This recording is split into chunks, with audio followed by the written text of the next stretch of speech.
sa mort par équipe.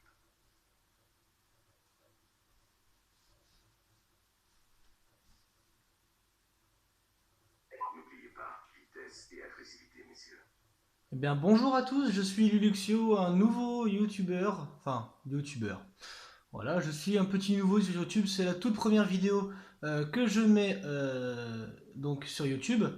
Alors, je suis désolé pour la qualité parce que je filme avec mon portable, je n'ai pas de matériel adéquat pour faire une vidéo de bonne qualité, que ce soit visuel ou auditif, je pense surtout visuel, parce que au pire auditif, je pense que ça va. Mais bon, je voulais vous parler de trois petits trucs. La première chose, donc, je l'ai déjà vu donc sur quelques autres vidéos, mais bon, voilà, j'aime bien, voilà, aussi en parler pour le faire découvrir à d'autres personnes si jamais elles voient cette vidéo et qu'ils ne savent pas cette chose-là. Donc, la première chose que je vais vous parler, donc, c'est cette jauge-là. Donc c'est l'aiguille ici, elle est entre le 5 et le 0. Et donc en dessous il y a écrit Nuclear Energy. Et c'est donc l'énergie nucléaire qui est représentée par cette jauge. Donc l'aiguille augmente au fil du temps. Donc là il reste un peu moins de 9 minutes, 8 minutes 45 exactement. Donc dans 8 minutes et 45 secondes, l'aiguille aura parcouru tout ça jusqu'au 200. Elle n'ira pas jusqu'au 250, elle s'arrêtera au 200. Et une fois qu'elle sera à 200, donc à la lisière du rouge, l'énergie nucléaire accumulée dans ce dôme là-bas va exploser et c'est ce qui provoquera l'explosion de la bombe et la fin de la partie. Voilà, je repasserai devant tout à l'heure pour vous montrer que l'aiguille a bien monté. Déjà, on voit qu'elle a bien augmenté. On repasse devant tout à l'heure. Le deuxième petit truc, je sais pas si des vidéos en parlent, je ne sais pas, je ne crois pas, c'est cette chose-là, le nucométeur. Je ne sais pas du tout à quoi ça sert et j'ai cherché pendant pas mal de temps, j'ai cherché à quoi ça pouvait servir, je n'ai rien compris. Je ne sais pas du tout à quoi sert ce truc. On voit qu'il y a des chiffres dessous qui roulent. Les quatre derniers bougent, mais les quatre premiers ne bougent pas, ils sont fixes. Alignement de 1, alignement de 0, alignement de 9, etc. etc. Mais les quatre suivants bougent. Alors je ne sais pas, peut-être que quand ça s'aligne, ça finit par afficher, enfin par faire quelque chose. Je ne sais pas, j'ai jamais vu que ça s'alignait. En attendant, il y en a quand même plusieurs. Il y en a un ici. On peut les éclater, hein. Donc il y a peut-être un truc après à faire en les éclatant. Voilà. Donc il y en a un ici. Il y en a un ici. Voilà. Il y en a un ici. Donc au niveau de la maison orange, hein. Voilà, dans le C, dans le A, pardon, pour ceux qui jouent en domination.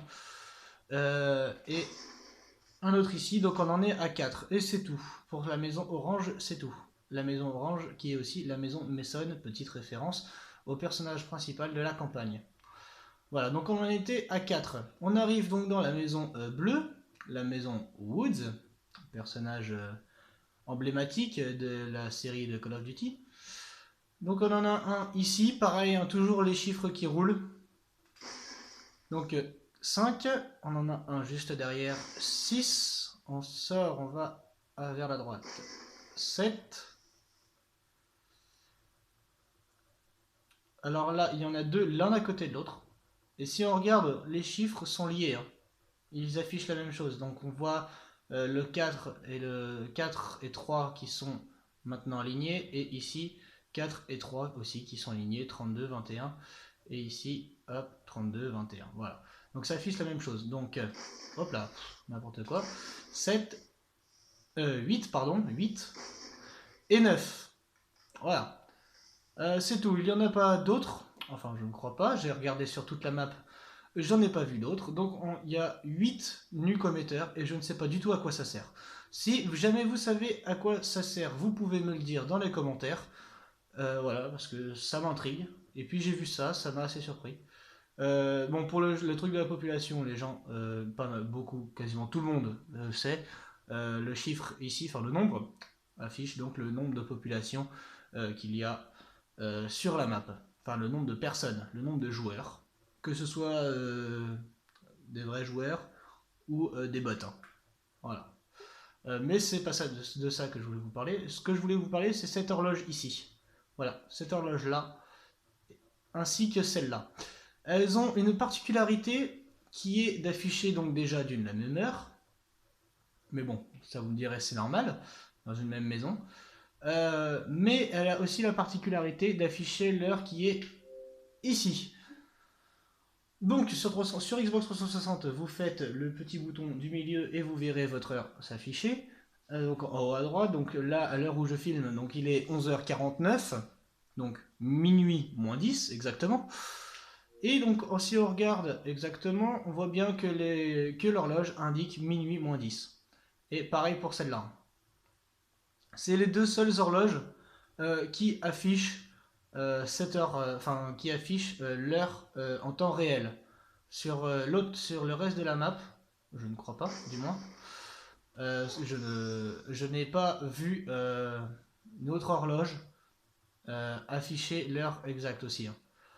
Donc ce sont les deux seules, et elles se trouvent dans la maison bleue, la maison Woods. Voilà, c'était les trois petites choses que je voulais vous parler.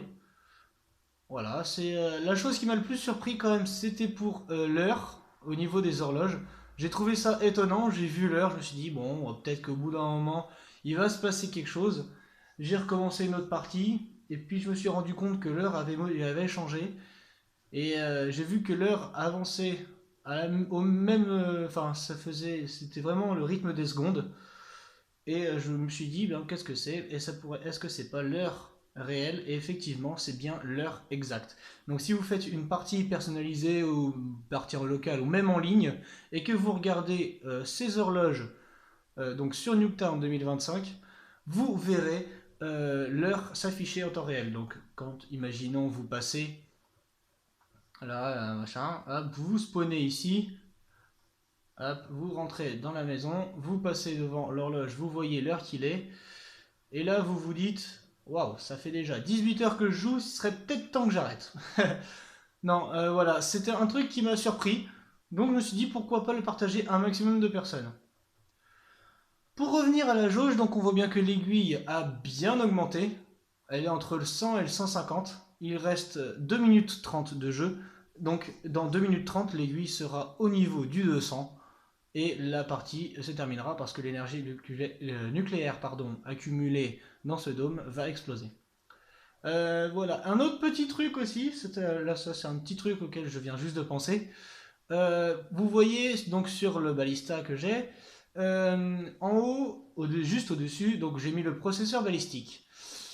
On voit sur ce processeur balistique un chiffre apparaître. Un chiffre quand on vise quelque chose qui est pas trop loin. Par exemple, ce mur-là, imaginons. Quand on vise comme ça au jugé, on voit que là, ici, ça s'affiche 23. Mais si on vise un petit peu plus loin, on voit que ça affiche 115. Et si on fiche encore plus loin, il y a écrit ici 176. Donc on en déduit donc que c'est la distance. Cependant, ce n'est pas en mètres, parce que là, je ne suis pas à 3 mètres du mur. Hein. Honnêtement, ça doit être en pieds, sûrement. Je ne sais pas, je ne connais pas l'unité. Mais voilà, c'est un petit truc, voilà, j'ai remarqué ça. C'est sympatoche. Si on vise dans le ciel, hein, ça n'a rien affiché. Hein. Même si c'est là, on voit que c'est un truc qui est assez près, donc à 38 pieds sûrement, je ne sais pas, on va dire que c'est des pieds. Mais par contre, si c'est vraiment trop loin, comme ce bâtiment là-bas, ça ne s'affiche pas. Hein. Voilà. Mais les bâtiments qui sont assez près, ça s'affiche 285. On va dire que c'est des pieds. Hein, parce que je ne sais pas honnêtement ce que c'est, mais on va dire que c'est des pieds.